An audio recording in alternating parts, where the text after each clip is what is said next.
당에 계신 영향력 있는 분들이 네. 아직도 본인이 국민들로부터 받고 있는 시선이라든지 평가라든지 이런 것을 몰각한 발언들이 자꾸 나오니까 제가 그걸 접하고 많은 생각을 하던 중에 2시가 됐습니다. 대개는 이제 그 많은 분들이 이런 얘기를 해요. 특히 이제 뭐 몇몇 원로 중진 이런 분들, 가령 김성태 전 원내대표 같은 분들은 당 지도부급에서 자기 배지를 버리는 차원에 이를 만큼의 뭔가 결단과 희생을 보여주지 않으면 이 난관을 헤쳐나갈 수 없다. 그런 얘기를 누차 했어요. 사실은. 네. 저도 김성태 전 의원님 말씀에 전적으로 동감을 합니다. 네. 저희가 이제 여론이 좀 그래도 김문수 후보 쪽으로 많이 가고 있는 모양새가 있고 예. 정말 이준석 후보의 표를 다 가지고 올 수만 있다면 이길 수도 있겠다. 아, 예. 이제 이런 생각 많이 하시잖아요. 네. 저도 제발 그렇게 되기를 바라는데 네. 그러면 이제 그렇게 되는 과정에서 좀 걸림돌이 될 수 있는 부분을 우리가 과연 그러면 네. 제거를 했느냐 그 얘기는 아무도 안 하고 있습니다. 제가 5월 10날 새벽을 자꾸 반복을 하는데요. 네. 그때 벌어졌던 일들을 만약에 민주당에서 그런 일을 했다. 그럼 우리가 얼마나 주야장천 얘기를 하겠습니까? 그 일의 책임자는 권영세 비대위원장, 권성동 원내대표 2사람이잖아요. 더 있죠. 또 거기서 같이 그런 일을 거들었던 사람들. 당연하죠. 네. 그때 비대위에서 결정한 게 결정적이에요. 비대위원들. 영시에. 비대위에서 그러니까 의총에서부터 비대위에게 그런 권한을 주자고 의결을 해요. 네. 후보 교체에 대한 거를 비대위에 맡긴다. 후보를 교체하는 근거에 대해서도 이제 다퉈야 될 부분이 있는데 네. 비대위에서 김용태 현 비대위원장, 당신 그냥 비대위원이었죠. 네. 빼고 다 찬성을 해요. 아. 김문수 후보 자격 박탈. 네. 거기서부터 시작된 얘기인데 과연 그분들은 어떤 명분으로 지금 그 자리에 앉아 있는 건가요? 라는 질문을 하신단 말입니다. 그런데 김용태 비대위원장을 뺀 나머지 비대위원들은 사실은 언론도 뭐 별 관심이 없는 것 같고 그게 존재감이 지금 현재는 없잖아요. 그 김문수 후보 중심의 그 어떤 체제가 캠프가 운영이 되다 보니까 당 지도부가 누군지 비대위원들이 누군지 기억나는 분이 많지 않은 것도 사실입니다. 그럼 우리가 기억을 안 하면 네. 그분도 그냥 쭉 가요? 저는 기억하는데요. 많은 분들이 기억합니다. 네. 그리고 그 비대위에 물론 반대했다고는 하지만 분명한 성원이었던 분이 비대위원장을 하고 있고 나머지 분들 그대로 계십니다. 네.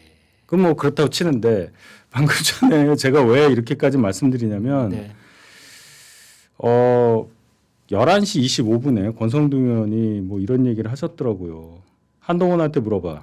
내가 물러가라는 이유가 뭔지. 내가 가면 중도표 얻는다는 근거가 뭔지 물어봐. 이게 이제 기자분에게 한 이게 답변으로 무슨 들려요. 뜻이에요? 한동훈 후보가 네. 김문수 후보가 이기기 위해서는 네. 친윤 구태 세력 척결해야 된다. 이 얘기를 했거든요. 그 친윤 중에 한 분이 권성동 원내대표다. 예, 그렇게 예. 아마 질문을 했나 봐요. 네. 그랬더니 그 답이 예. 한 2시간 반 전쯤에 나온 답이 한동훈한테 물어봐라. 내가 물러가라는 이유가 뭔지. 내가 물러가면 중도표 얻는다는 근거가 뭔지 물어봐라. 이게 이제 권성동 의원의 답변이에요. 여기 그 저희 방송에 나오시는 분 중에 한 분이 이제 중진 의원이죠. 김성태 전 원내대표 전 의원이 늘 그런 얘기를 했거든요. 그 지도부에 있었던 분을 포함해서 몇몇은 자기 배지를 내 던질 만큼의 어떤 결단을 좀 내려줘야만 국민의힘이 달라졌다라는 생각을 유권자가 갖는 것 아니냐. 그렇죠. 그거 없이 어떻게 우리가 이재명을 이길 수 있겠어요. 여러 여론조사 나오지만 46, 7, 8, 9, 뭐 50 넘는 것도 있었고 네.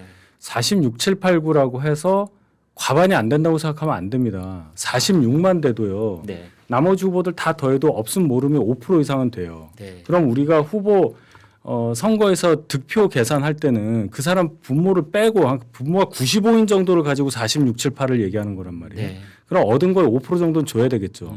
그럼 46은 48이 되는 거고 48은 50이 넘는 겁니다. 이재명 후보의 지지율이 내려가지 않는 선에서 우리가 요 안에서 뭐 이준석이랑 단일화 하든 말든 지는 건 똑같아요. 그러면 이재명 후보 쪽을 지지했던 사람들이 뭔가 감동을 받아서 우리 쪽에 오게 만드는 일을 지금 해야 되는 거 아닙니까? 네. 젖잘싸 얘기하는데요. 그것도 진 거예요. 그러니까 그런 생각까지 한다면 어떤 모습을 소위 지도부라는 분이 보여줘야 하느냐에 대해서 상식적으로 판단할 수 있지 않습니까? 근데 그것을 가지고 그렇게 얘기하는 것을 소위 내부 총질이다. 이렇게 얘기하는 것조차 저는 자가당착이라고 생각합니다. 그런데 지금 시점은 사전 투표는 말할 것도 없고 본 투표도 이제 일주일밖에 안 남았잖아요. 네. 자칫하면은 뭔가 자중질환처럼 보일 염려는 없습니까? 순서가 잘못된 얘기입니다. 먼저 했어야 되는 거 안 하고 있으면서 시간 지났으니까 아무것도 하지 말란 얘기예요. 지는 건 똑같습니다. 크게 지냐 적게 지냐 그것만 남은 거죠. 그걸 지적을 해 주셔야 돼요. 왜 5월 3일, 5월 10일, 5월 11일 후보 등록하고 바로 결단을 안 내렸습니까? 권영세 위원장은 결단 내렸어요. 내렸잖아요. 왜 다른 분은 안 하십니까? 당시에 그러한 일을 했었던 것이 꼭 두 분이 한 건 아니잖아요.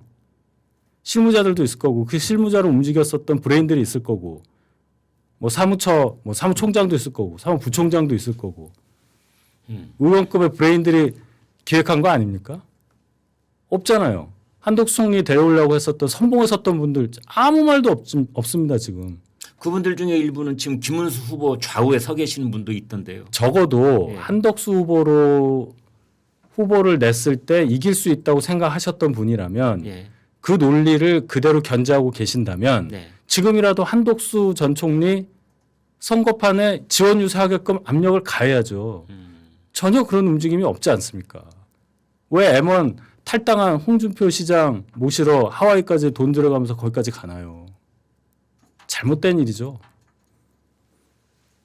제가 너무 세게 얘기했네. 아니요. 한덕수 전 총리가 또 의외로 너무나 강하게 지금 이제 그 유세차에 오르는 일이라든지 마이크를 잡는 일은 없을 것이라는 입장을 견지하고 있어서 이제 또 그게 잘 안 되는 측면도 있지 않을까. 그러면 능력 부족을 절감을 하고 예. 뭔가 본인이 이 국면에서 후보 뽑는 과정부터 잘못됐다는 것에 대해서 뭔가 스스로 밝혀야죠. 입장을. 이대로 넘어간다고요? 시간 얼마 없으니까 그리고 지고 난 다음에 또 그냥 야 우리 다시 재건해야 되니까 하나로 뭉치자. 그런 논리는 이 시대에 맞을지 모르겠습니다. 네. 시청자 여러분, 윤희석 전 대변인께서는 이제 지금 우리가 저는 이렇게 지금 이해를 하고 있습니다. 우리라는 말은 좀 어폐가 있겠군요. 아무튼 국민의힘 지지자나 범보수 그 진영에서의 다소 들뜬 분위기가 생기면 안 되는 것이고 스스로의 입장을 객관적이고 신중하고 그리고 보수적으로 좀 판단할 필요가 있는 그러한 시선을 지금 대변하시는 말씀으로 일단은 좀 이해를 하겠습니다. 오늘이 월요일입니다. 5월 26일 월요일.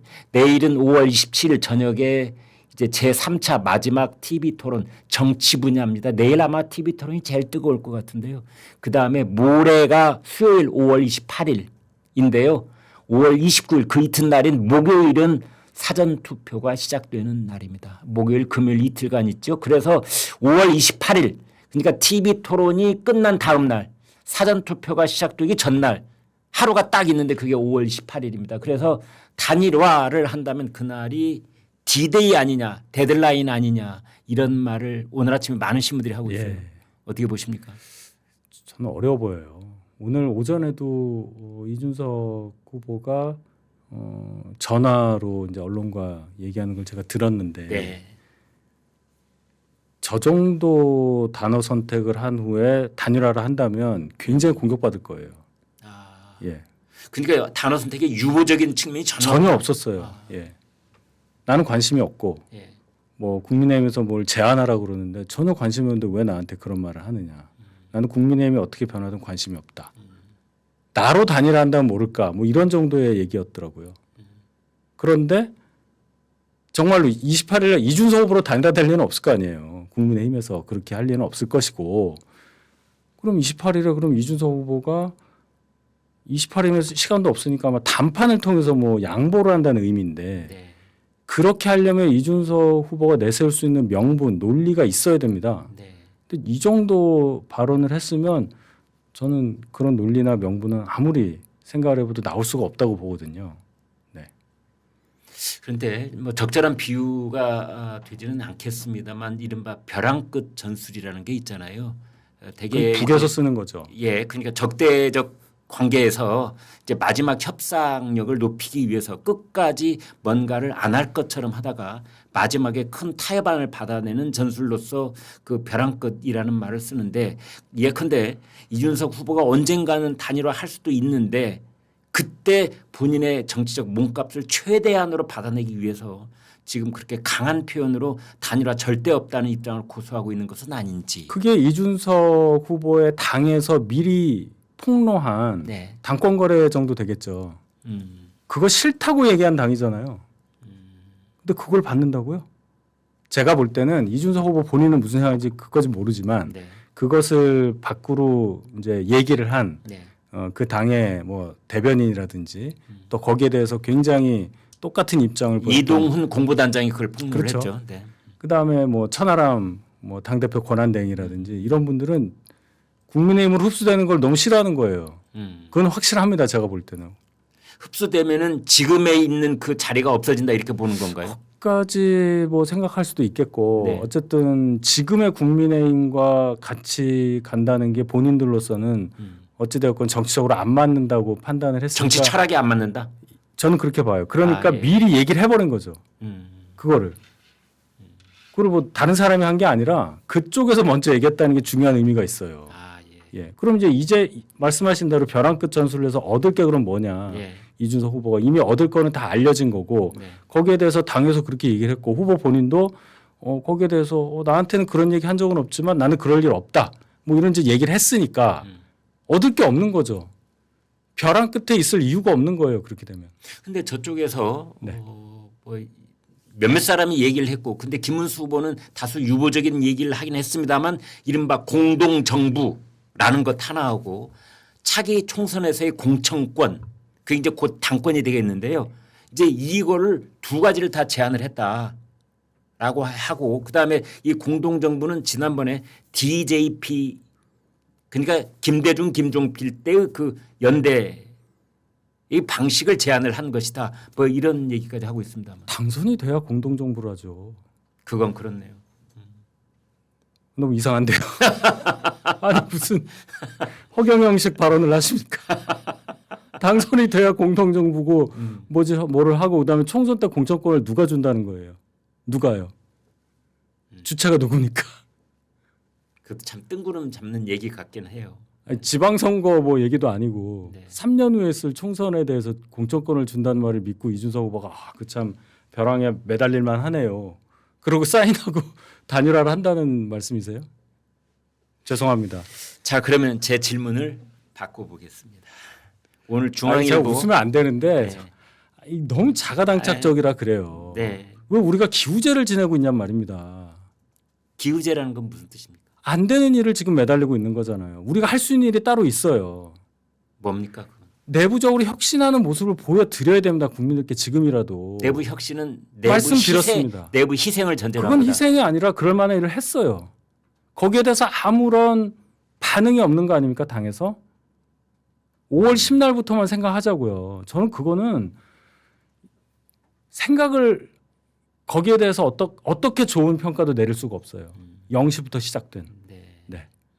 0시부터 새벽 4시까지 그 4시간 동안에 벌어졌던 일은 그거 아마 넷플릭스나 이런 데서 드라마 만들어도 엄청나게 흥행할 거예요. 자 그러면 권영세 전 비대위원장은 책임을 지고 자료를 내놨다고 칠 때 지금 이제 우리 윤 대변인께서는 권성동 원내대표를 이렇게 직격하고 있는 느낌을 주는데요.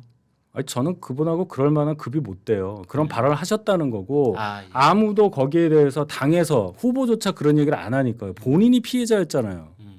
물론 이제 선거에 바쁘시니까 적어도 그런 얘기를 하고 우리가 이러한 변화된 모습으로 새 당의 모습을 가지고 선거전에 나갑니다. 이렇게 해야 뭐 이재명을 찍으려고 하셨던 약한 이재명 지지자들도 국민의힘 이재명 요새 발언도 이상하고 좀 아는 것도 없는 것 같고 발언이 세고 박범계가 저러고 있으니 일로 좀 볼까 하고 고개를 돌릴 거 아니에요. 근데 우리끼리만 뭉치자고 하면 도대체 이 고개가 밖으로 이렇게 돌려지겠습니까? 왜 그 생각을 안 하시는지 모르겠어요. 그 얘기는 보수가 아직도 우리 사회 다수를 점유하고 있다는 잘못된 전제를 하고 계신 듯해요. 그러니까 보수만 뭉쳐도 이길 수 있다. 절대 그렇지 않다는 거 아시지 않습니까?